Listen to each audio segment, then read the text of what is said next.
em um dos cultos para agradecer e foi bem recebida novamente. Contudo, isso não a tranquilizou, porque não passava de pura falsidade. É claro que haviam aquelas que não conseguiam disfarçar muito bem. Zélia estava entre elas. Percebeu que ela ficou lançando olhares estranhos enquanto conversava com o pastor. Este era toda atenção para Valéria, que procurou ser breve. Só que o pastor parecia querer conversar e acabou contando que estava comprando novos terrenos nas outras comunidades em volta. Ele lhe mostrou a vista noturna e deu para ver uns pontos brancos na escuridão. Estava apenas começando.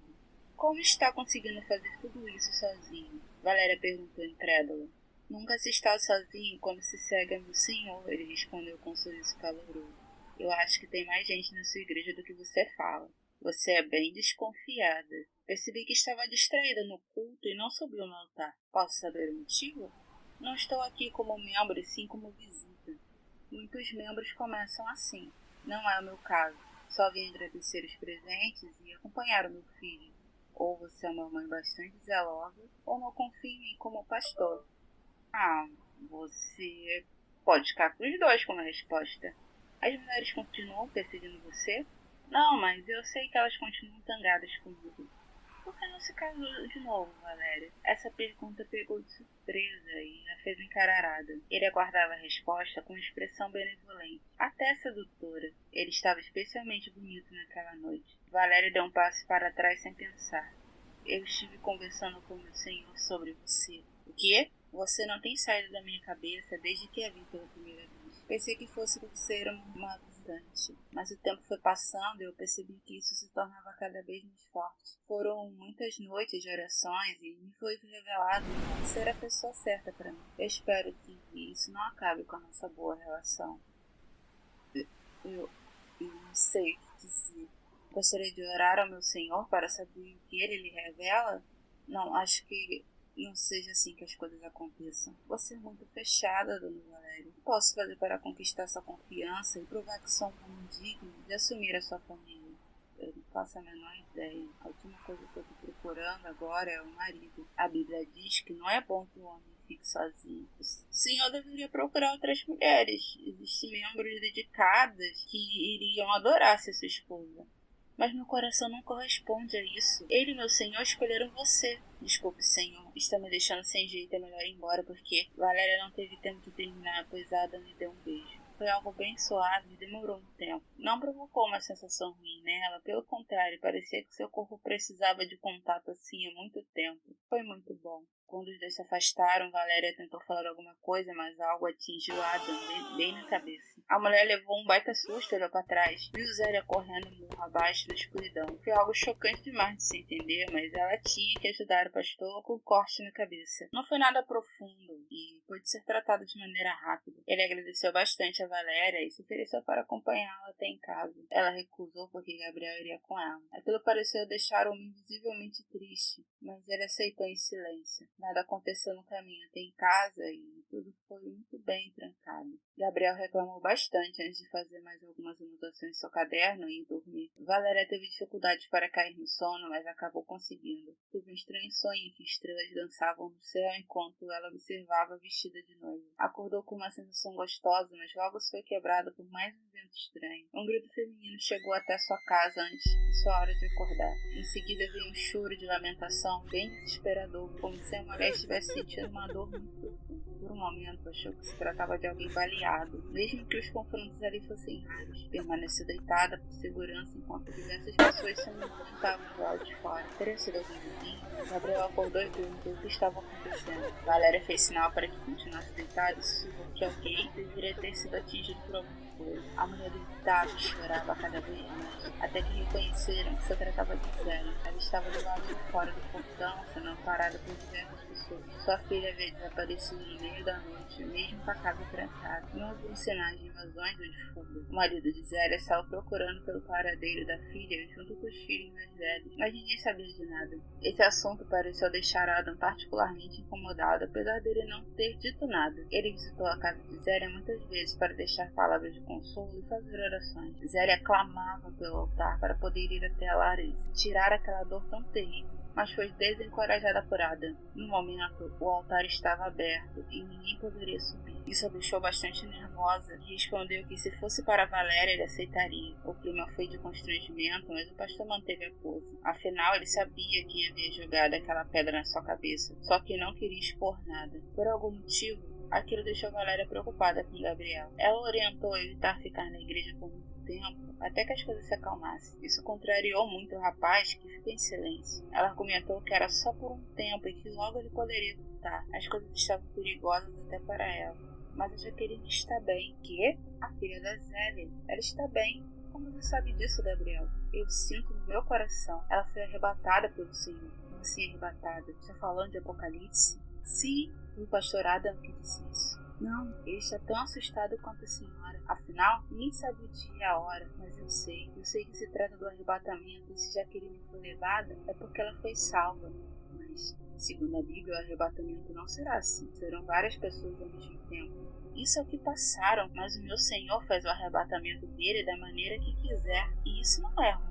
De alguma forma, Gabriel estava certo. 2 meses após o desaparecimento de Jaqueline, mais gritos despertaram os moradores de Queridinho. Diversas pessoas andavam pelas ruas chamando por seus filhos, esposas, maridos e não recebiam nada como resposta. Elas andavam sem rumo pelas ruas, clamando e chorando, pedindo para que seus entes queridos voltassem. Adam estava bem reservado dentro da igreja e não saía para consolar os desesperados, mas eles seguiram para o alto da colina atrás de respostas sem pensarem no tempo. Assustado, o pastor não sabia o que dizer. Aquilo estava além da compreensão dele. As pessoas começaram a brigar com ele, dizendo que ele estava escondendo alguma coisa, que era um mentiroso. O clima estava bem tenso e Adam estava cercado. De repente, alguém resolveu subir no altar. Isso sim tirou o pastor do eixo. Ele tentou impedir que mais pessoas fizessem aquilo, mas alguém o segurou. E cada vez mais pessoas subiram no altar. Não demorou para que ele virasse uma bagunça. E as pessoas começassem a cair no chão. Mesmo assim, elas lutavam e brigavam com quem estava em cima. Clamores e orações eram ouvidos, e meio xingamentos e palavras desconexas. Adam entrou em desespero, implorando para que descessem dali, porque o altar estava aberto. Ele teve sua reação típica de cair no choro e parar no chão, implorando ao seu Senhor. Ninguém ouviu, e ele repetia: perdoe-os, meu Senhor, eles não sabem o que fazem. Perdoe-os, meu Senhor, eles não sabem o que fazem. Parecia que uma horda de zumbis havia invadido a igreja. De repente, um clarão bem forte saiu de dentro dela, gerando uma onda de energia que levantou uma poeira do lado de fora. Os gritos foram ouvidos em quase toda a comunidade e a cena era aterradora. As pessoas estavam carbonizadas. Algumas ainda se mexiam, moribundas, para morrerem depois. Outras continuavam a clamar pelo altar e se arrastavam para alcançá-lo, gemendo e gemendo por ele, até engasgarem e morrerem. Quem viu aquilo ficou desesperado e correu estrada abaixo, totalmente fora de si. Deus os fulminou!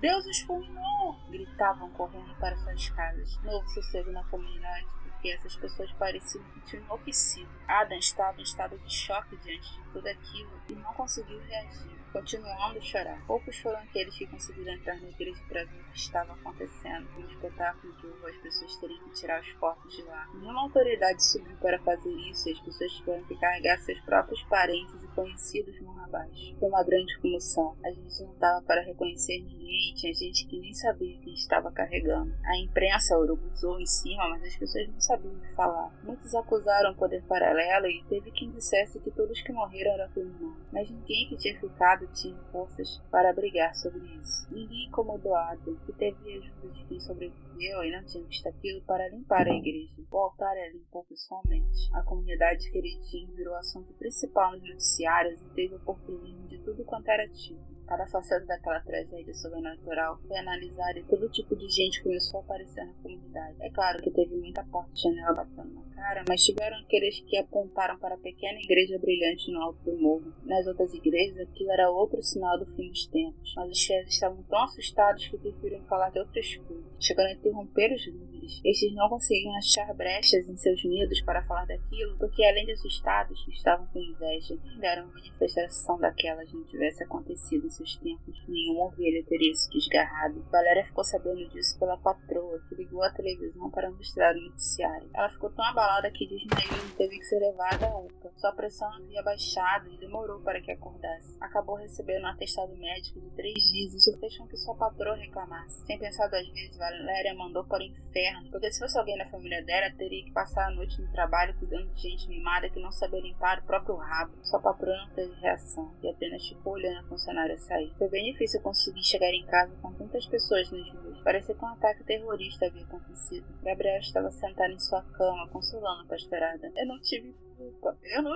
culpa, repetia enquanto se balançava como uma criança. Eles me enfureceram, não pude fazer nada. Aquela comunidade estava ficando de cabeça para baixo. Houveram pessoas que foram embora da comunidade e voltaram para suas igrejas antigas, sendo recebidas com diretas e berros dos filhos. As testemunhas enlouqueceram e precisaram de acompanhamento psiquiátrico. Outras clamavam pelo pastorado, que se viu obrigado a fazer poucos. O número de pessoas era bem menor, mas ele não reclamou. O terceiro grupo, que não estava envolvido diretamente nisso, começou a culpá-lo porque aquelas coisas nunca tinham acontecido na história daquela comunidade. Ninguém tinha uma explicação científica, mas tinha gente achando que ele estava atraindo uma só. O pobre não pode ter paz, disse o seu João apoiado no balcão do bar, que aparece um rico para poder atrapalhar a gente.